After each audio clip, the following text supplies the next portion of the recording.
బెంగాల్లో అసాంఘిక ఘటనలు మళ్ళీ మొదలైనవి. అయితే ఇవాళ ఒకటి గుర్తుపెట్టుకోవాలి భారతీయ జనతా పార్టీ ఏందనంటే ఇది కార్యకర్తల గెలుపు. ఏదో భారతీయ జనతా పార్టీ గెలుపు లెక్క ఫీల్ అయిపోయినారు అనుకో మీరు, చాలా ప్రాబ్లం అవుతుంది. ఒక భారతీయ జనతా పార్టీ కార్యకర్తకి ఎంత సంతోషం జరుగుతుందో ఆ సంతోషం జరిగిన కొన్ని క్షణాలకే అక్కడ లా అండ్ ఆర్డర్ కాంప్రమైజ్ అయిపోతుంది. మా బతుకులు ఇంతే అని అనుకున్నారు అనుకో, తర్వాత చాలా ప్రాబ్లం అవుతుంది. అండ్ మోర్ ఓవర్ ఈ గెలుపు క్లియర్లీ భారతీయ జనతా పార్టీ ఫేస్ కట్ మీద గెలవలే, కార్యకర్తల మనోబలం మీద గెలిచి 2021 తర్వాత వెస్ట్ బెంగాల్ రాజకీయాలను పదును చేయనీకే ఆర్ఎస్ఎస్ ఒక 3 లేయర్ల ప్రణాళిక తీసుకొచ్చింది భారతీయ జనతా పార్టీని అధికారంలోకి తీసుకురానికి. ఇవాళ 207 సీట్లు అవుట్ ఆఫ్ 293 సీట్స్ వచ్చినాయి వెస్ట్ బెంగాల్ అని అంటే ఇది ఒక చారిత్రాత్మక ఘట్టమా కాదా ఫ్రెండ్స్? నేను మిమ్మల్ని అడుగుతున్నా. బెంగాల్ ఎట్లయిపోయిన ఉండేనంటే వెనకటికి మమతా బెనర్జీ ఒక కంచు కోట అయిపోయిన ఉండే. సో ఆర్ఎస్ఎస్ ఏం చేసిందంటే ఒక కల్చరల్ మెసేజ్ పంపించింది. ఏందనంటే నేను నీకున్నా, నువ్వు డిగ్నిఫైడ్గా ఉండు, నీ ఫెస్టివల్స్ నువ్వు చేసుకో, నీ హక్కు నువ్వు చేసుకో. బంగ్లాదేశ్ యొక్క బార్డర్ యాంగ్జైటీని ఆర్ఎస్ఎస్ తన భుజాల మీద మోసి భయాన్ని పంచుకుంది, బాధ్యతను పెంచింది. సంఘ్ బెంగాల్లో బీజేపీ క్యాడర్ ఏ రకంగా కొట్లాడింది అంటే ఒక రూలింగ్ పార్టీ క్యాడర్తో కంటే ఒక సైన్యంతో కొట్లాడింది. ఆయుధాలతోనున్న సైన్యం టీఎంసీ. ఇట్లాంటి సేనాపతులను క్యాడర్ల రూపంలో మనకు లీడర్లను పరిచయం చేసింది రాష్ట్రీయ స్వయం Sevak Sangh. Gautam Model School, Sun City branch. Admissions are open for 2026. No admission fee, free school uniform and also bus transportation available for nursery to 10th class. Hurry up. Address: Sun City branch opposite Kasturba Trust. Limited seats. Contact us now 8121573123 and 8977113123. Friends, బెంగాల్లో అసాంఘిక ఘటనలు మళ్ళీ మొదలైనవి. అయితే ఇవాళ ఒకటి గుర్తుపెట్టుకోవాలి భారతీయ Janata party ఏందనంటే ఇది కార్యకర్తల గెలుపు. ఏదో భారతీయ జనతా పార్టీ గెలుపు లెక్క ఫీల్ అయిపోయినారు అనుకో మీరు, చాలా ప్రాబ్లం అవుతుంది. ఒక భారతీయ జనతా పార్టీ కార్యకర్తకి ఎంత సంతోషం జరుగుతుందో ఆ సంతోషం జరిగిన కొన్ని క్షణాలకే అక్కడ లా అండ్ ఆర్డర్ కాంప్రమైజ్ అయిపోతుంది. మా బతుకులు ఇంతే అని అనుకున్నారు అనుకో, తర్వాత చాలా ప్రాబ్లం అవుతుంది. అండ్ మోర్ ఓవర్ ఈ గెలుపు క్లియర్లీ భారతీయ జనతా పార్టీ ఫేస్ కట్ మీద గెలవలే, కార్యకర్తల మనోబలం మీద గెలిచింది. ఆర్ కరెక్ట్గా చెప్పాలంటే బెంగాల్ ప్రజలు మార్పు కావాలి అనే సంకల్పం కట్టుకున్నారు, ఆడికినైంది. దానికంటే గొప్ప విషయం ఏంది తెలుసా ఫ్రెండ్స్?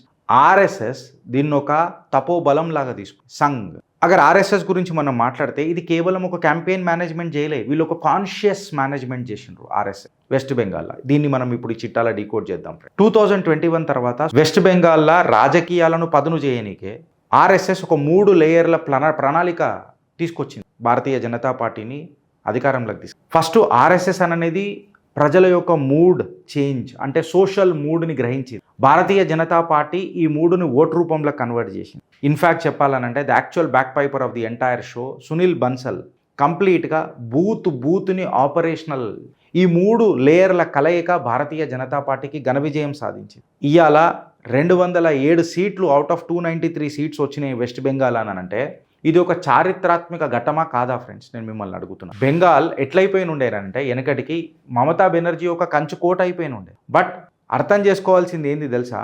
వెస్ట్ బెంగాల్ అనేది శ్యామా ప్రసాద్ ముఖర్జీ గారి మాతృభూమి. బెంగాల్ హిందూ నేషనలిస్ట్ మెమరీ అనే నరేటివ్ మమతా బెనర్జీ తుంగలు దొక్కింది వెనకటికి. ఇన్ఫ్యాక్ట్ చెప్పాలనంటే భారతీయ జనతా పార్టీ అవుట్ సైడర్ అయిపోయింది, టీఎంసీఏ లోకల్ అయిపోయి ఇన్సైడర్ అయిపోయి ఆడెవడో యూసుఫ్ పఠాన్ ఎక్కడికైనా వచ్చి ఇక్కడ గెలుచుడు మొదలెట్టి ఆర్ఎస్ఎస్ దీన్ని 3 లేయర్గా డివైడ్ చేసింది అని చెప్పిన. And this was the mood. Seeding అనేది 3లో జరిగింది. ఎట్లా అంటే సైలెంట్ సోషల్ రీవైరింగ్ జరిగింది కంప్లీట్గా. ఏ రకంగా అంటే సంఘ్ ఎప్పుడు ఓట్లు అడగదు, దేశ భద్రత కోరుతూ ప్రజల శ్రేయస్సు కోరుతూ ప్రజల యొక్క మనోభావాలు తెలుసుకుంటూ అక్కడ అలా సోషల్ మూడ్ తెలుసుకున్నప్పుడే కదా దాన్ని సంఘ్ అని చెప్పి మనం మాట్లాడతాం. అంటే ఫ్యాక్ట్గా చెప్పాలనంటే ఒక ఓట్లతోని కూడా ఏ రాజకీయం మొదలు కాదు ఫ్రెండ్స్.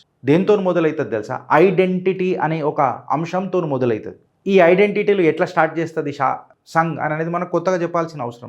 మీరు శాఖలు తీసుకోండి, ఫ్యామిలీ మీటింగ్లు తీసుకోండి, టెంపుల్ నెట్వర్క్స్ తీసుకోండి, లోకల్ లీడర్స్ తీసుకోండి, కల్చరల్ ప్రోగ్రామ్స్ ఇవన్నిటిని ఒక ఎమోషనల్ క్యాంపెయిన్ బిగన్ చేసింది సంఘ్. ఇది భారతీయ జనతా పార్టీకి చాలా నిజంగా చెప్పాలనంటే ఒక ఎడ్జ్ అయింది.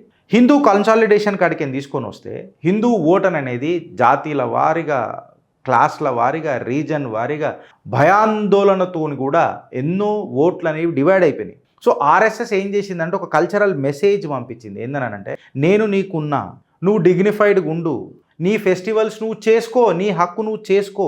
బంగ్లాదేశ్ యొక్క బార్డర్ యాంగ్జైటీని ఆర్ఎస్ఎస్ తన భుజాల మీద మోసి భయాన్ని పంచుకుంది, బాధ్యతను పెంచింది సంఘ్ బెంగాల్లో.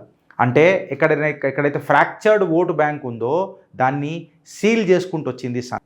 అండ్ బూత్ డిసిప్లిన్ కాడికి వస్తే ఫ్రెండ్స్, ఎమోషన్ అనేది ఓటు టర్నౌట్లో రావాలని అంటే దానికి ఎక్స్పీరియన్స్ కూడా కావాలి.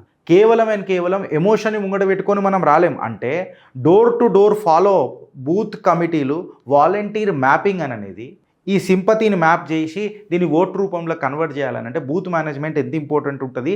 సో బూత్ డిసిప్లిన్ అనేది ఎంత ప్రాధాన్యత ఉంటుంది అనేది ఒకసారి ఆలోచించు. ఎప్పుడైతే నీ సివిలైజేషనల్ మెమరీ, అంటే ఇది శ్యామాప్రసాద్ ముఖర్జీ పుణ్యభూమి కదా, మాతృభూమి కదా అని చెప్పి ఒక సివిలైజేషనల్ మెమరీ తీసుకొని వస్తావో అది సైలెంట్ సోషల్ రీవైరింగ్ క్రియేట్ చేస్తుంది. ఇప్పటిదాకా మనం మాట్లాడుకున్నాం. ఈ సైలెంట్ సోషల్ రీవైరింగ్ ఖచ్చితంగా సనాతన కన్సాలిడేషన్ ఆర్ హిందూ కన్సాలిడేషన్ చేస్తుంది.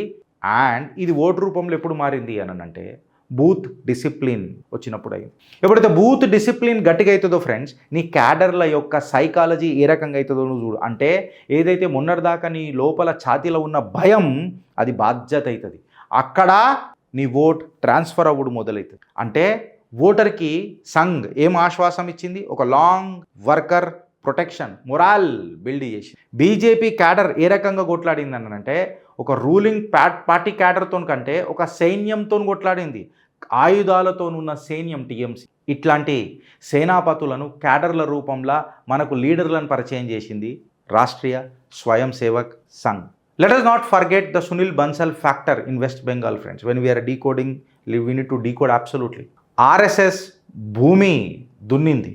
ఇత్తనం ప్లాంటేషన్ మెషినరీ అంటాం చూడు, అదంతా సునీల్ బన్సాల్ గారు నాటిరు. అంటే డేటా తీసుకో, నువ్వు బూత్ ఆడిట్ తీసుకో, ఎక్కడెక్కడ వీక్ సీట్లు ఉన్నాయి, ఎక్కడెక్కడ స్ట్రాంగ్ సీట్లు ఉన్నాయో తీసుకో, క్యాండిడేట్ ఫిల్టరింగే తీసుకో, మైక్రో మేనేజ్మెంటే తీసుకో. అంటే సోషల్ ఇంజనీరింగ్ అనేది ఓట్ కన్వర్షన్కి ఎనర్జీ అయిందా లేదా ఫ్రెండ్స్? మీ కమెంట్ రూపంలో చెప్పు. అగర్ భారతీయ జనతా పార్టీ గెలుపుని అగర్ మనం మాట్లాడాలనంటే ఒక 5 అంశాలుగా మనం డివైడ్ చేసుకోవచ్చు. మొట్టమొదటి అంశం ఏంటంటే పొలిటికల్ వొకాబులరీ. అంటే బెంగాల్ పాలిటిక్స్ అనేది class, secularism, legacy, Bengal pride ఇళ్ళల్లో నడుపుతున్న తరుణంలో ఆర్ఎస్ఎస్ స్లోలీ ఒక విత్తనం నాటింది. ఏందనంటే ఈ సివిలైజేషనల్ ప్రైడ్ ఏంది బెంగాల్ది? Bengal pride okay, but civilisational pride ఏంది? హిందూ ఇన్సెక్యూరిటీ ఉంటే ఎట్లా? బార్డర్ కాన్షియస్, నీ భూభాగం మీద వేరోడొచ్చు. బెంగాలీ ప్రైడ్ అంటేనే బెంగాల్ ప్రజలు కదా. ఆడెవడో చొరబాటుదారుడు వచ్చినప్పుడు నీ ప్రైడ్ ఎట్లయితుంది అనే ఒక సివిలైజేషనల్ ప్రైడ్ అనే ఒక ఐడెంటిటీని ముంగటి తీసుకొని వచ్చింది చూడు. ఇక్కడ ఒక సోషల్ ఇంజనీరింగ్ స్టార్ట్ అయింది మనసులలో. సోషల్ ఇంజనీరింగ్ అనే దానికంటే ఒక సైకలాజికల్ ఇంజనీరింగ్ స్టార్ట్ అయింది మనసులలో. సెకండ్ ఏమొచ్చిందనంటే ఎమోషనల్ యాక్సెప్టబిలిటీ తీసుకొచ్చింది భారతీయ జనతా పార్టీ ఆర్ సంఘ్. బీజేపీని కంపెల్ చేసింది. ఎట్లా అనంటే భారతీయ జనతా పార్టీని తరతరాలుగా బెంగాల్లో అవుట్ సైడర్ అని అన్నారు. ఆర్ఎస్ఎస్ మెల్లగా దీన్ని కౌంటర్ చేసుకుంటూ వచ్చింది. ఎట్లా అంటే ఈ భూమి శ్యామాప్రసాద్ ముఖర్జీ భూమి కదా అనని ఒక సైకలాజికలీ పవర్ఫుల్ నరేటివ్ని తీసుకొని వచ్చింది. రెండో అంశం. మూడో అంశం ఏందనంటే ఈ మీడియా రేడార్ ఎట్లా అనంటే పెద్ద పెద్ద ర్యాలీలు ఏం చేస్తాయి? హెడ్లైన్స్ తీసుకొని వస్తాయి. ఆర్ఎస్ఎస్ ఏం తీసుకొని వచ్చింది? ఈ హెడ్లైన్లకు ఫోకస్ కాకుండా ఫ్రెండ్స్ ఏ ప్రాసెస్ అయినా కన్సిస్టెంట్గా ఉండి ఆ కన్సిస్టెన్సీని సస్టైన్ చేసి ఈ కన్సిస్టెంట్గా సస్టైన్ చేసిన ప్రాజెక్ట్ని వితౌట్ సూపర్విజన్ మోడ్లో తీసుకొని పోతే ప్రాజెక్ట్ సక్సెస్ఫుల్ అవుతుందా, ఫెయిల్ అవుతుందా? ఆర్ఎస్ఎస్ ఏం చేసిందనంటే నేబర్హుడ్ ట్రస్ట్ తీసుకొని వచ్చింది. అనంటే నేను భద్రంగా ఉంటా, నా పక్కోడు కూడా భద్రంగా ఉంటాడు, కాలనీ భద్రంగా ఉంటుంది, సొసైటీ భద్రంగా ఉంటుంది. ఈ భద్రతకు కారణం ఎవరు?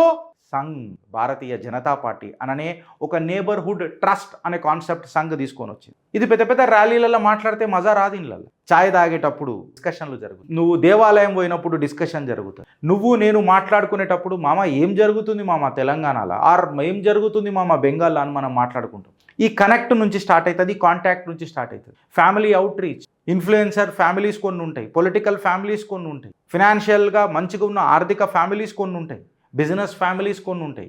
విలేజ్ లెవెల్లో కూడా దీన్ని పర్సువేట్ చేసుకుంటూ వచ్చింది, ఈ కాంటాక్ట్ని పెంచుకుంటూ వచ్చింది. ఇక్కడ బెంగాల్ ఈరోజు ఆ ఓట్ పర్సెంటేజ్ అనేది phenomenal. It's around some more than 45% అనుకుంటా, ఇఫ్ ఐఎమ్ నాట్ రాంగ్. ఇది షిఫ్ట్ అయింది. భయం భాగస్వామ్యమైదాం భారత అవని యొక్క వీర చరిత్రల అని చెప్పి భయం భాగస్వామిత్వం తీసుకున్నది. అంటే ఫియర్లా పార్టిసిపేషన్ వచ్చింది ఫ్రెండ్. కామన్ మ్యాన్ ఇన్వాల్వ్ అయ్యిండు. లోకల్ రిటాలియేషన్ ఏమైనా జరుగుతుందా అని చెప్పి బాధపడే కంటే ఇన్వాల్వ్ అయ్యిండు. ఇది కాన్ఫిడెన్స్ క్రియేట్ చేసింది అందరి లోపల. ఇక్కడ కీలక అంశం జరిగింది. మూడో అంశం ఏం మాట్లాడుకున్నాం, ఎప్పుడైతే నీ ఫియర్ పార్టిసిపేషన్ రూపంలో మారతచ్చు, అబ్వియస్గా రిజల్ట్ ఇంత గుణాత్మకంగా వస్తుంది, గణాంతకంగా కూడా వస్తుంది. ఆ ఫోర్త్ పాయింట్ ఏమున్నది అని చెప్పి మనం మాట్లాడితే ఇక్కడ మనం అర్థం చేసుకోవాల్సింది ఏంటంటే ఫ్రెండ్, బీజేపీ దగ్గర ఎనర్జీ ఉండే, మోడీకి అపీల్ ఉండే, బట్ దీన్ని యాంటీ టీఎంసీ యాంగర్కి తీసుకురావాలి. ఆర్ఎస్ఎస్ క్యాడర్నిచ్చింది, ఐడియాలజికల్ పేషెన్స్ని ఇచ్చింది, లోకల్ కంటిన్యూటీని ఇచ్చుతూనే వచ్చింది. ఇంకా కరెక్ట్గా చెప్పాలని అంటే ఫ్రెండ్స్, మోడీ ఫేస్ అయిండు, అమిత్ షా ఒక సైనికుడై అగ్రెషన్ చూపిండు, సునీల్ బన్సాల్ మెషినరీ అయిండు, ఆర్ఎస్ఎస్ నడిపించిన దిమాక్ అయింది. బెంగాల్ ఇవాళ కేవలం ఒక డిఫరెంట్గా ఓట్ అయ్యలే ఫ్రెండ్స్, బెంగాల్ డిఫరెంట్గా ఆలోచించింది కూడా. ఈ ఆలోచననే ఆర్ఎస్ఎస్ని బీజేపీ బ్యాలెట్ బాక్స్ కంటే ముందే ఐడెంటిటీని, ఐడియాలజీని గెలిపించిందా లేదా? మీ కామెంట్ రూపంలో చెప్పు. ఇది తప్పైతే ఉత్కారేయండి, కరెక్ట్ అయితే ఒక నలుగురికి ఫార్వర్డ్ చేయండి. మీ ఒపీనియన్ ఏందో లైక్ అండ్ కమెంట్ ఖచ్చితంగా చేస్తారని ఆశిస్తూ భారత్ మాతాకి జై.